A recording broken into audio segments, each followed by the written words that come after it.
அவள் வீட்டில் ஒரு சேவல் இருந்தது. அதிகாலையில் அந்த சேவல் கூவியதும் கிழவி தூக்கத்திலிருந்து எழுந்திருப்பாள். உடனே வேலைக்காரிகளையும் எழுப்பி வேலை பார்க்க சொல்லுவாள். அதிகாலையில் இவ்வாறு தூக்கத்தை கலைப்பது வேலைக்காரிகளுக்கு பிடிக்கவில்லை. இதற்கு என்ன செய்யலாம் என்று யோசித்தார்கள். சேவலை கொன்றுவிட்டால் அதிகாலையில் அது கத்தாது. அது கத்தாமல் இருந்தால் கிழவி எழுந்திருக்க மாட்டாள். தாங்களும் நன்றாய் தூங்கலாம் என்று நினைத்தார்கள். உடனே சேவலை கொன்றுவிட்டார்கள். சேவல் மாண்ட பின்பு கிழவிக்கு விடிந்ததும் விடியாததும் தெரியவில்லை.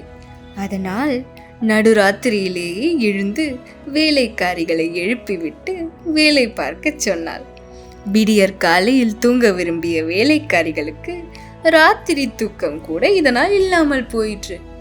நீதி: விலங்கு வேண்டாம் என்று சொல்லி குட்டையில் அகப்பட்டுக் கொள்ளக்கூடாது.